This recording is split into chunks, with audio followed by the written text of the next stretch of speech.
That is Stray Productions presents Chapter 4 of the Handlers, Into the Abyss.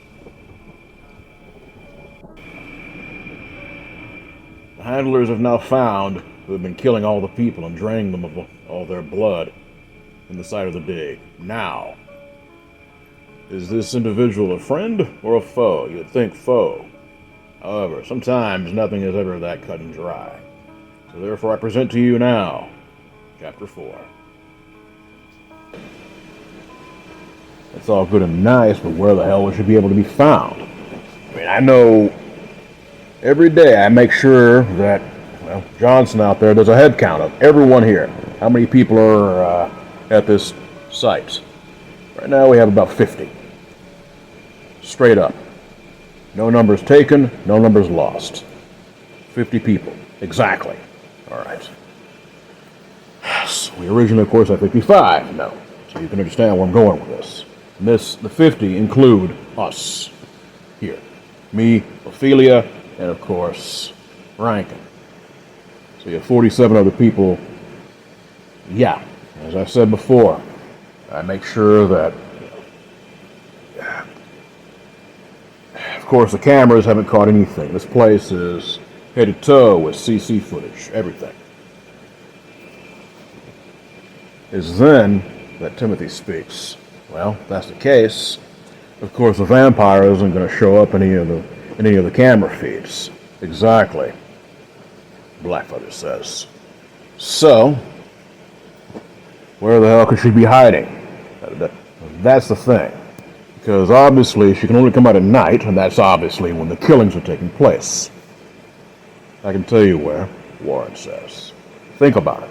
There's only one place she could go, and she could hide.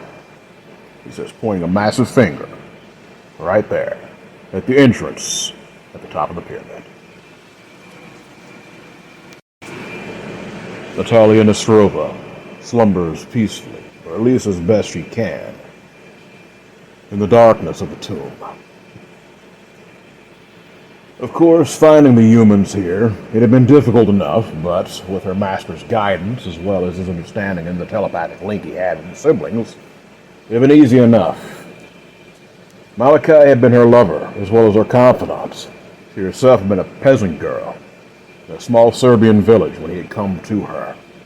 He quite literally rescued her from the life of a peasant girl, as well as a life of servitude and misery.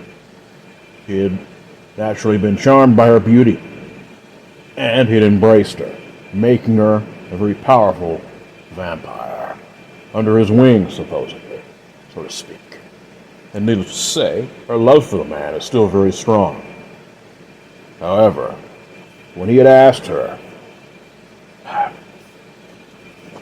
to find the location of the archaeological dig, as well as put a stop to it, or at least make them so miserable that they would quit, she had not been able to say yes quick enough. But it would not be for the reasons that you would think. While she loves her master Malachi, he himself has been slumbering away from her for too long. Her loyalty has waned somewhat. Her motives are her own, even though they coincide with her makers. The fact is,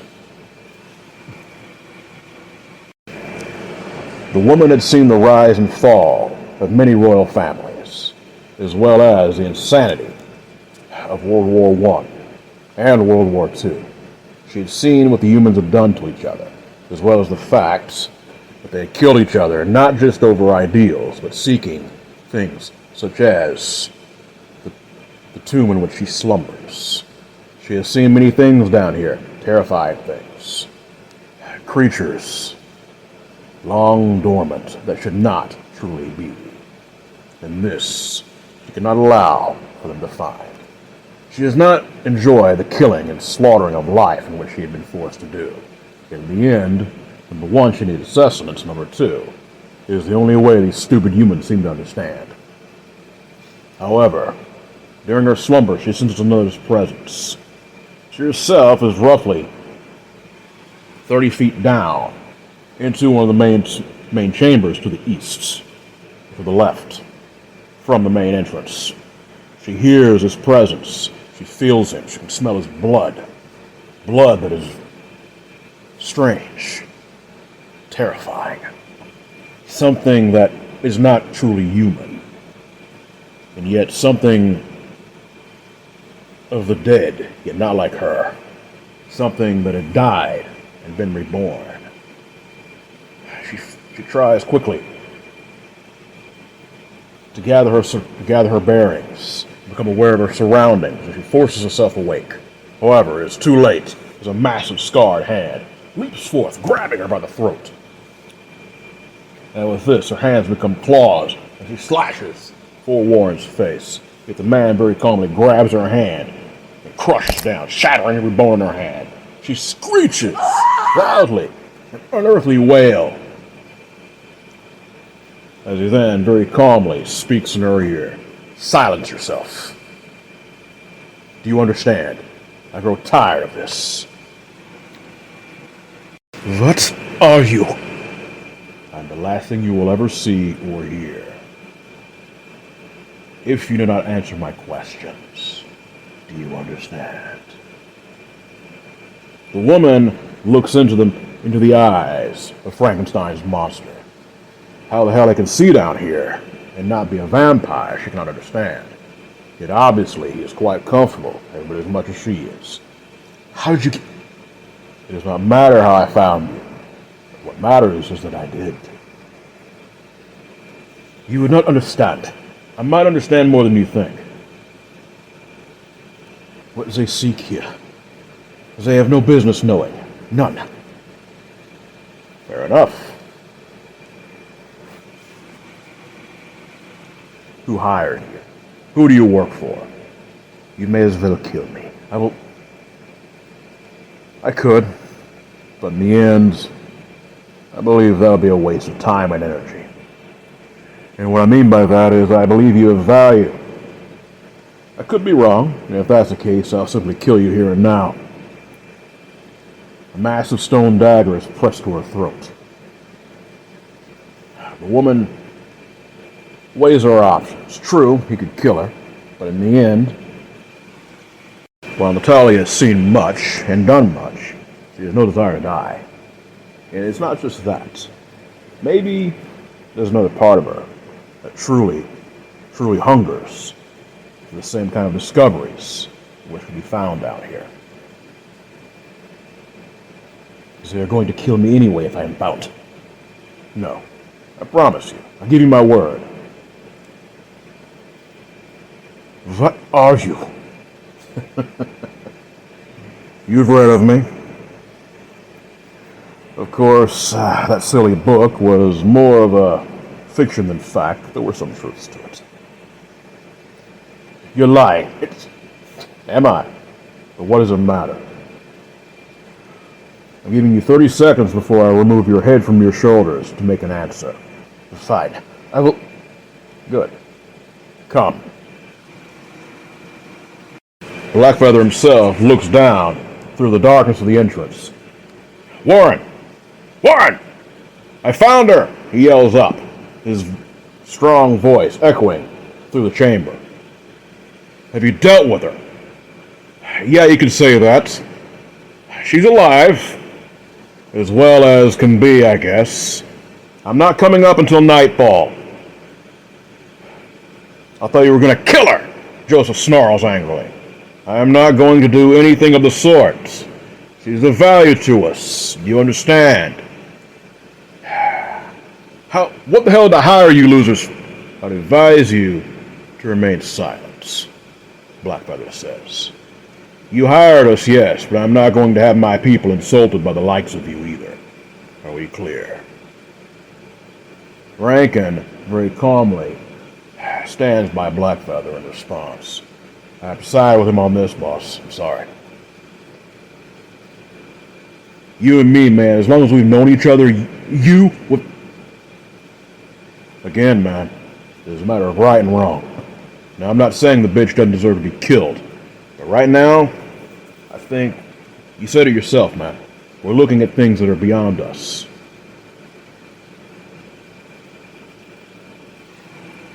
I mean, haven't you... You've been saying all this time, you wanted to really get back in the face of those who, kind of cast you out, from the Smithsonian and all that. People that were colleagues of both of us. They turned their back on you, right? Yeah, just like you are right now. No. I'm trying to say, man, is you need to see past your pride. That's what I'm trying to tell you, Rankin says. And with this, Joseph looks at the man, his best friend, the werewolf in whom he had trusted for so long. I hope you know what you're talking about, man. I really do. I need you to trust me. All right? I brought these guys aboard for a reason. Blackfeather has been a mentor for me for a long time. So, like I said, yeah, I'm going to side with him. Because this is beyond our pride, okay? This is the discovery of something that it can mean things. Big things. I want to hear what she has to say. Joseph nods. Ophelia is about to speak up. No way in hell. Do you have any... I understand what you're saying, Ophelia. But right now, he's right. This isn't the time for our pride. We have to work together. Besides, if anything goes down with this freak, you'll kill her, right? In a heartbeat, Blackfeather says. All right. I want to know why the hell she killed 5 of my... Fine. Fine. Once the sun sets, Warren calls out. All right, we're coming out. Do not do anything stupid. Understand? It's then that Timothy speaks. It's all right, man. We got you. Good. And with this, 2 forms make their way known out of the entrance to the pyramid. Of course, the first one is Warren. The other is a woman who's been grabbed, quite literally by the scruff of her shirt. She glares daggers at all of them. And with this, Joseph says, so you're the bitch that's killed my people, huh? Why? Because you have no idea what the hell you have found here. That is why, she snarls. Right back in his face. Once Warren sets her down, he stands between the 2 of them, just in case either one of them would do anything stupid. You think I enjoyed doing what I had to do? No, I did not. Then why did you do it? Rankin says. Look, I'm willing to hear what you have to say, okay? But the fact is, you better have a good reason. Or else, my friend here, I know for a fact, Warren nods slowly. I would have taken her life had she not explained herself. And she did.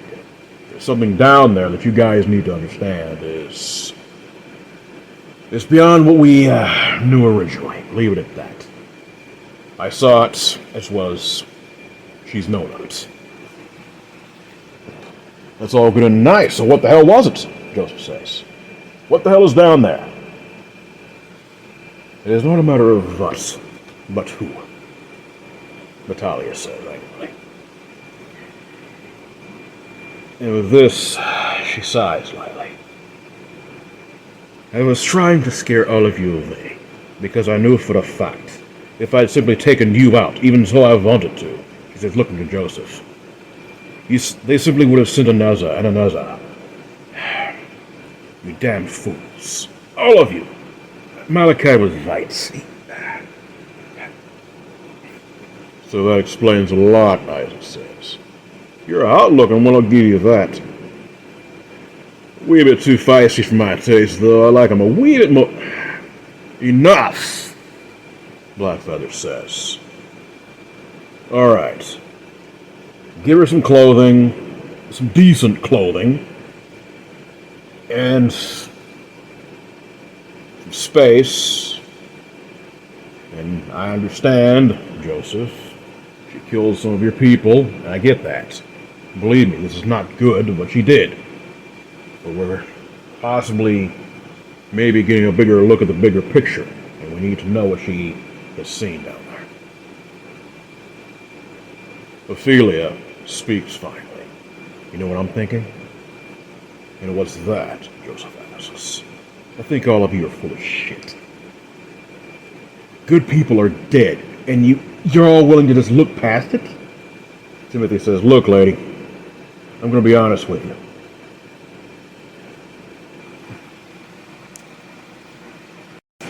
I don't know much about your past or anything like that, and that's not my business.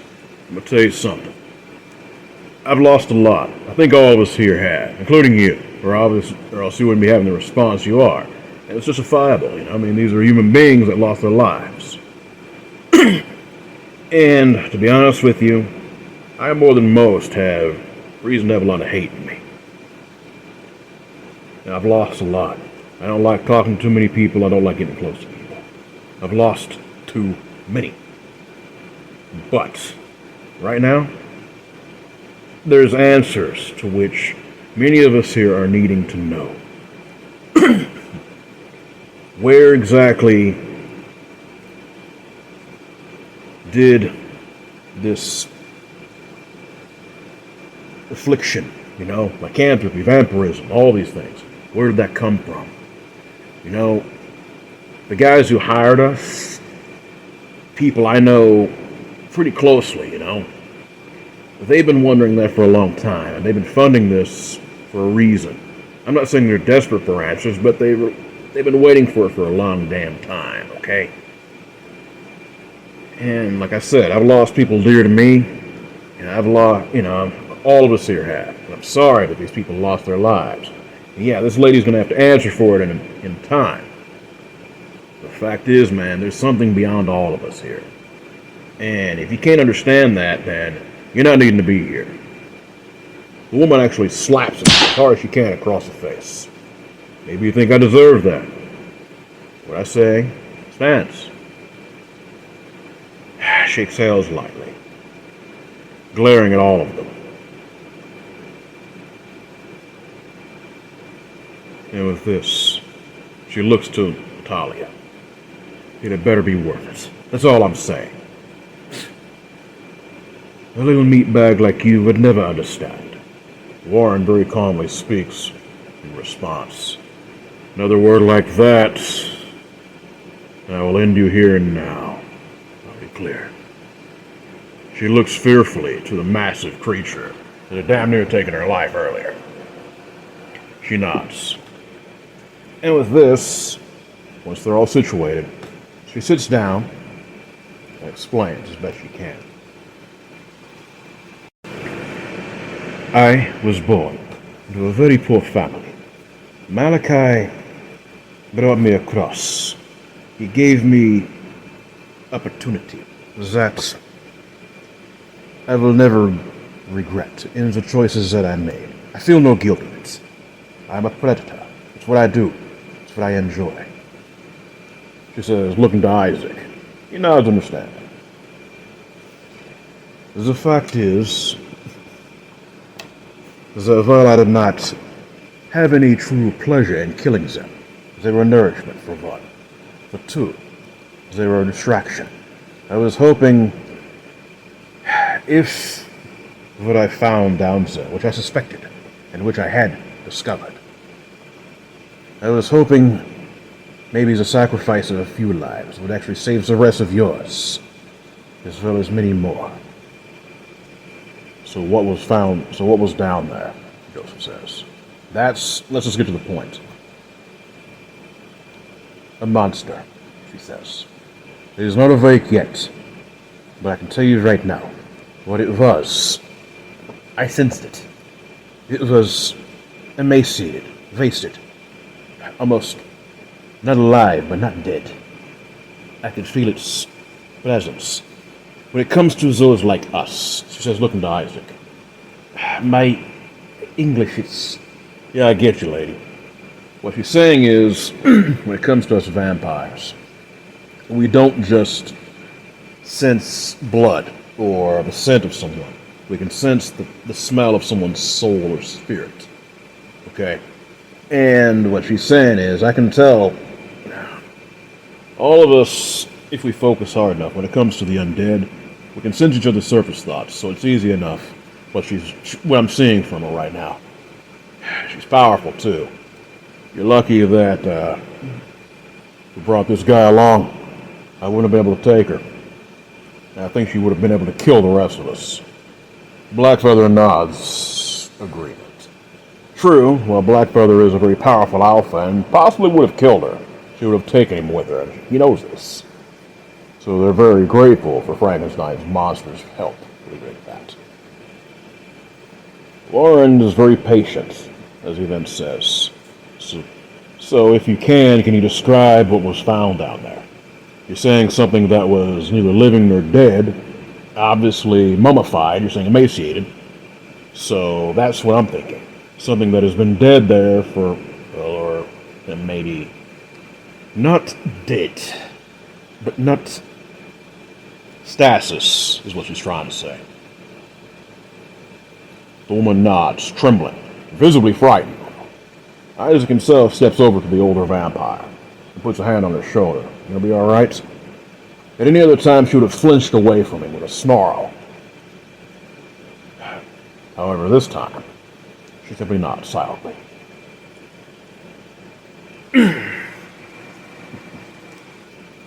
It's the only thing I can describe. A giant. That is what I found. Giants. You mean like big like him? Much larger, at least twice his size, says motioning to Warren. So you're saying a fucking giant is down there?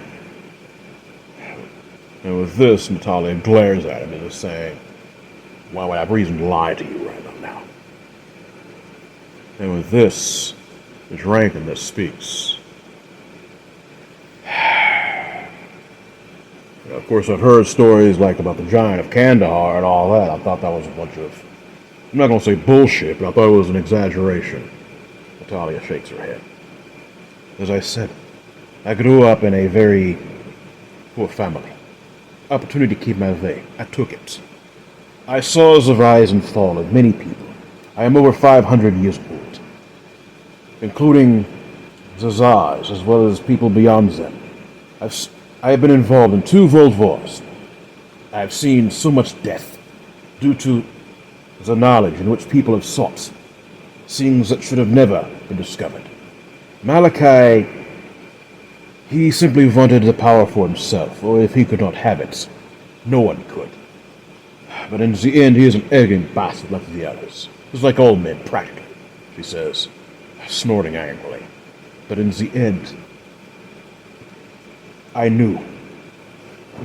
I have no desire for my world to end. And that is what will happen. If what is down there is discovered. You need to destroy this place. Seal it away forever. No way in hell. I'm not going to do that. Warren nods agreement. I agree. Normally I would agree, but this is something that is beyond us. It might actually have some answers that I've been seeking. Whatever this creature is down there, obviously, if it's not awake, it's not going to be much of a danger. And with all of us together, we can probably handle it. The way I see it, we need to go down there. Besides, this could be groundbreaking for everyone involved. What say you? He says to everyone. Joseph says, I'm on the same page. I'm going down there. No way in hell I'm saying no. Ophelia shakes her head. You guys are on your own. Ophelia, I'm gonna need you. Okay? I'm just gonna be honest. I can't. I'm sorry. You know, I've always been interested in the unknown, but this is something I think that needs to be left alone. Fine, he says. He looks to Rankin, who nods. Timothy very calmly reaches into that massive duffel bag that he's been carrying with him and pulls out an M4 carbine. It's obviously modified to fire special rounds. And this, Joseph chuckles. It's impressive. What does it do? Other than put holes in things. That's exactly what it does. Hopefully, it's going to be all we need, but I'm pretty sure we're going to need a couple of other people to help us out. I'll get Johnson on board with this. I want us to go ahead and try to get this done now. Because honestly, the longer we wait, the more even I might want to change my mind, Joseph says. They all nod agreement. And with this, they get themselves ready for the ascent. I hope you enjoyed this installation of the Handlers. Now, as they go down into the abyss and they prepare to see things they may wish they had not, well, leave it at this. People are always looking for answers, but be careful when you find them. Hope you guys enjoyed this story, and I plan on releasing much more quite soon. Thank you very much. Be blessed. Be safe.